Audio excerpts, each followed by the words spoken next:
Avec ses façades colorées, sa végétation luxuriante, ses rues étroites et ses vieilles pierres, le village de Bormes-les-Mimosas est souvent qualifié de médiéval. Et pourtant, ce que l'on voit aujourd'hui, ce n'est pas le village médiéval de Bormes. Pas vraiment. Parce que ce village a été étendu, transformé, remanié et reconstruit. En réalité, le vieux Bormes est encore là, mais il est caché. C'est un palimpseste, un vieux parchemin sur lequel un texte a été couvert par un autre. Dans cette conférence, je vous propose d'essayer de lire ce texte effacé. Tout d'abord, nous allons découvrir le palimpseste du quartier de Bormes qui s'appelait Le Pradet jusqu'au début du XXe siècle. En partant de cette magnifique vue peinte par Dominique Offand vers 1920. Nous allons partir du point de vue de l'artiste. Là, devant la tour du vieux château.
Remontons le temps à l'époque où le quartier du Pradet n'existait pas encore, autour de l'an 1000.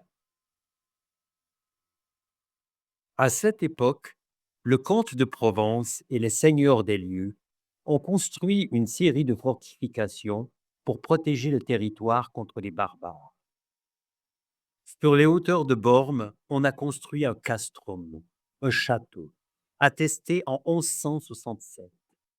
C'est alors que le territoire de Bormes se transforme. Des habitants montent de la plaine. En l'an 1200, ils sont du château.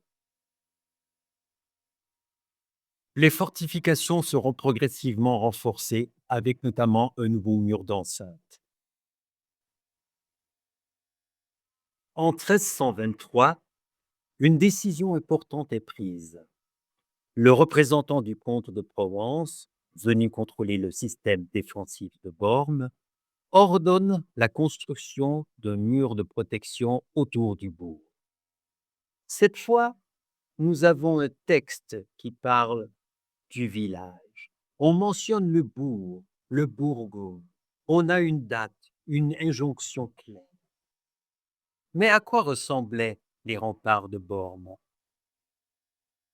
Le mur avait une hauteur d'environ 6 mètres, avec des créneaux sans doute, et des archères pour tirer des flèches sans être exposé.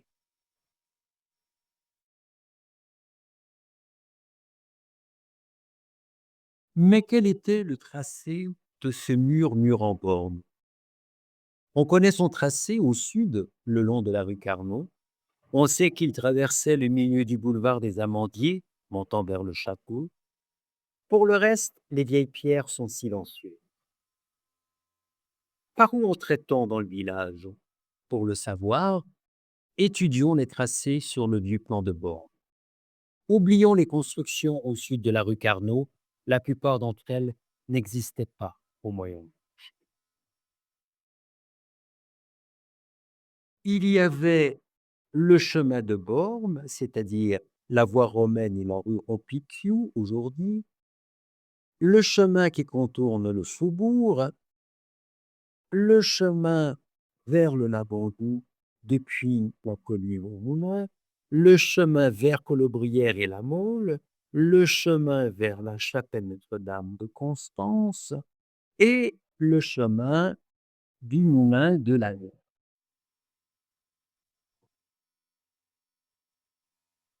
À partir de cette lecture, l'emplacement des portes du village médiéval sont limpides et logiques. Certaines portes étaient situées à plus de 2 mètres au-dessus du terrain. On y accédait par des rampes perpendiculaires, étroites, pour éviter l'élan des groupes armés, obligés d'avancer à la file indienne le long de la muraille, ce qui était idéal pour les mettre en joue depuis le sommet. Ces portes étaient étroites, suffisamment hautes pour les hommes, mais trop basses pour les cavaliers. Cela évitait les assauts à cheval. Passé la porte, les passages étaient contraints, butaient sur des rues tortueuses, étroites, parfaits pour ralentir les progressions hostiles.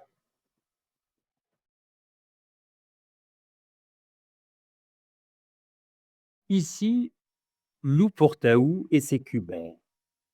Le passage n'est pas très large, pas très haut, et on bute tout de suite sur des immeubles. Cela a été fait pour casser l'élan et désorienter l'ennemi. Une porte était différente, de plein pied, celle menant vers Colobrières et la Chartreuse de la Borne. Elle permettait de faire entrer les chevaux dans le village, mais elle était donc vulnérable.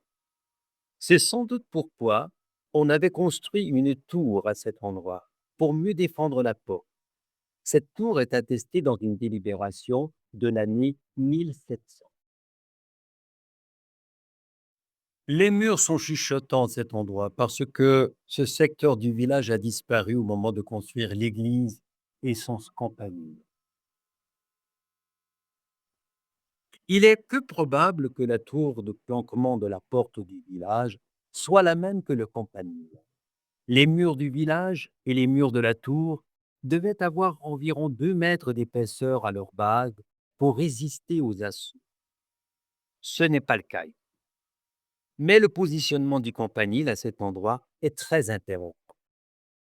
On aurait pu construire ce campanile au sud de l'église ou devant le parvis, mais non, on l'a construit tout près d'où il y avait une tour médiévale.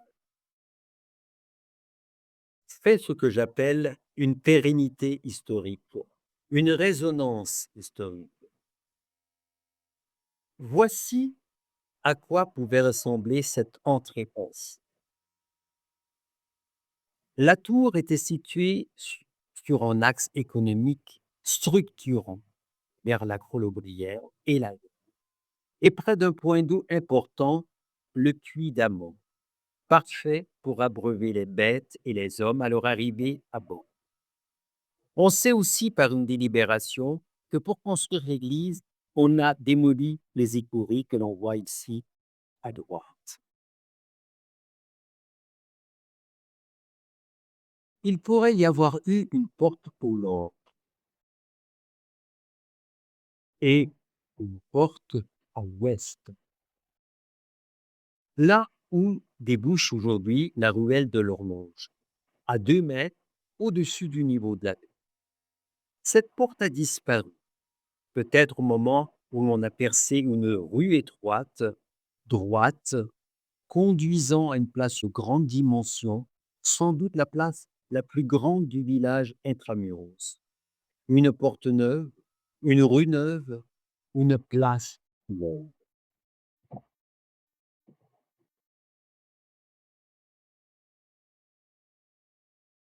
Ce qui nous amène à nous interroger sur les centralités urbaines du Vieux-Dôme.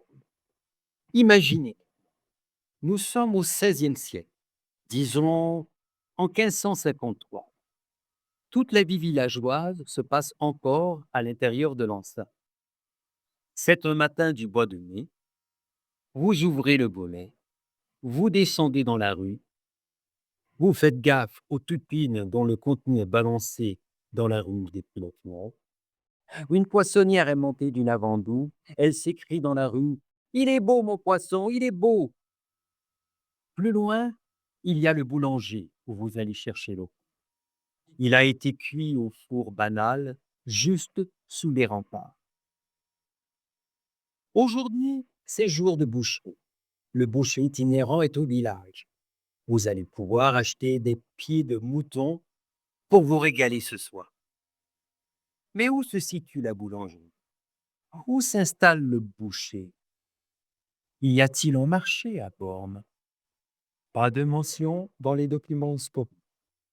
Rien, rien. Et pourtant, les gens vivent, les gens échangent, les gens se rencontrent. Alors, où sont les lieux de rassemblement? Les archives restent silencieuses ou presque. Alors, reprenons de la hauteur. Où étaient les lieux de rassemblement dans le village médiéval? À cette époque, ils étaient fragmentés en autant de quartiers. Au XVIIIe siècle, ces quartiers auront pour nom le Pradet, le quartier de l'Horloge, le quartier du Parloir, celui du Mûrier, celui de la Paroisse, etc. On se rassemblait en petits comités, comme aujourd'hui d'ailleurs, dans les vieux quartiers de Bordeaux. Mais où annonçait-on les nouvelles importantes? Justement ce matin, alors que vous achetiez vos pieds de mouton, la cloche du village s'est mise à sonner et à sonner. Les habitants se sont rassemblés sur la place.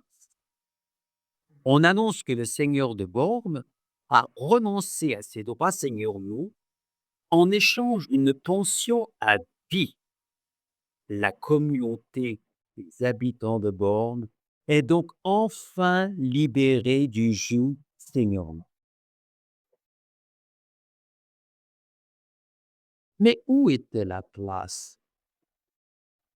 Où installait-on la potence, le bûcher qui attirait de nombreux curieux?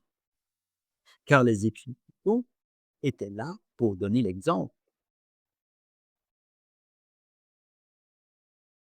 Durant les guerres de religion, il va se passer un événement dramatique à bord.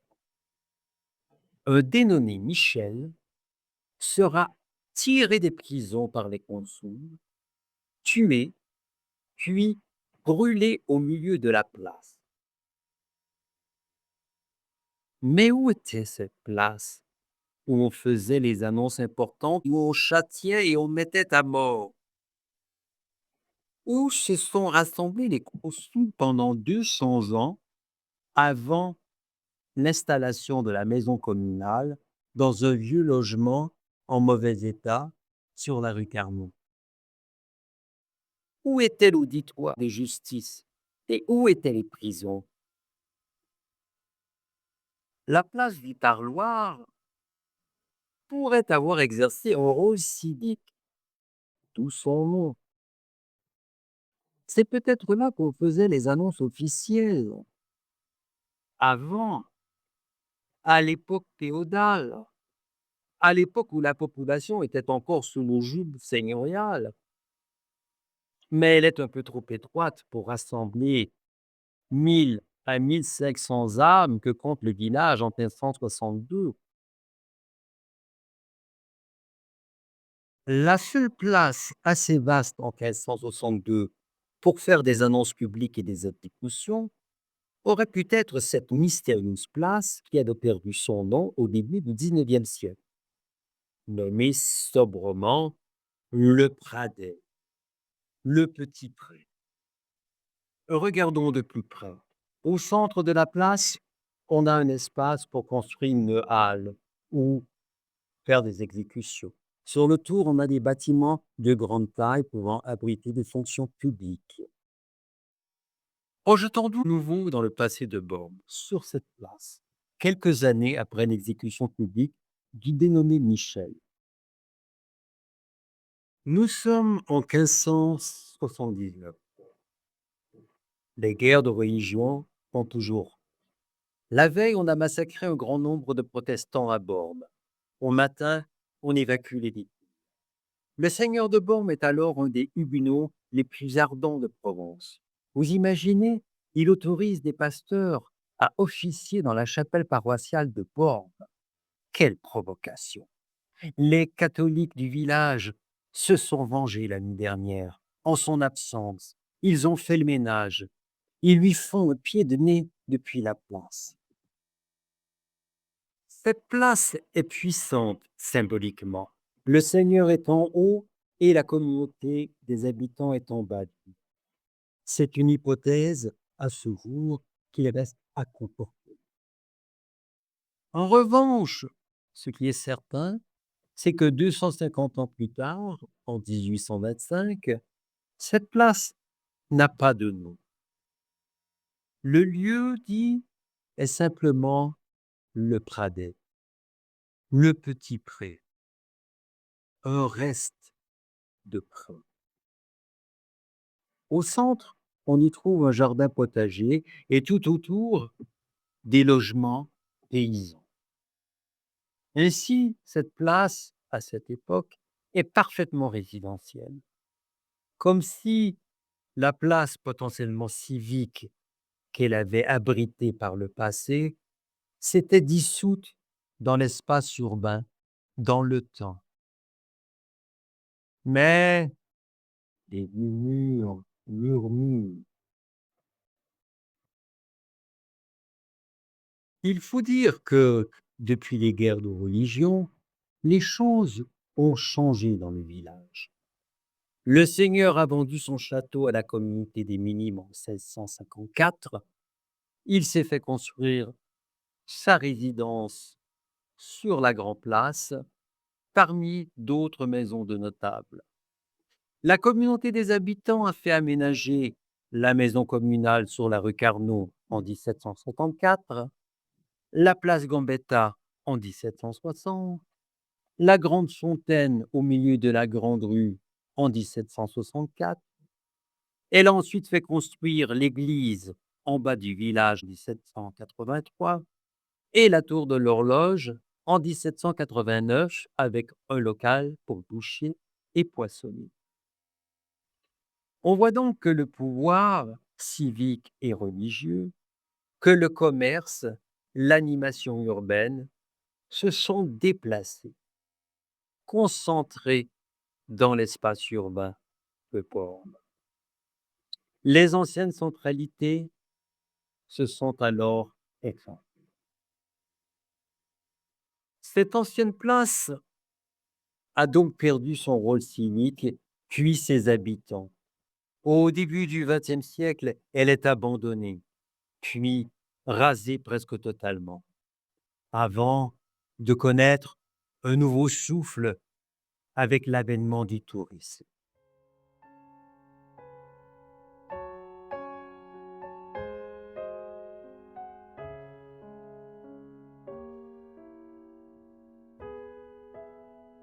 Maintenant, venons-en à la conclusion. Le village médiéval a disparu. Une partie de ses rues, de ses maisons, de ses remparts, de ses portes et de ses places, de ses institutions politiques, religieuses, judiciaires et municipales, oui, tout cela a disparu ou s'est déplacé. Mais en réalité, le village médiéval est encore là, dans les pierres et dans les tracés. Aujourd'hui, je me suis particulièrement intéressé à ce lieu peint magnifiquement au début du XXe siècle, le Pradet, qui a peut-être été le cœur battant du village à la fin du Moyen Âge, avant de s'étioler et de tomber dans l'oubli. Je dois poursuivre mes recherches car il reste du vent d'ombre dans ce tableau que j'ai peint aujourd'hui. Quoi qu'il en soit, j'espère avoir démontré par mes propos que c'est en tendant l'oreille, en écoutant le murmure des vieux murs, que l'on peut faire ressurgir des pans du Rhône aujourd'hui.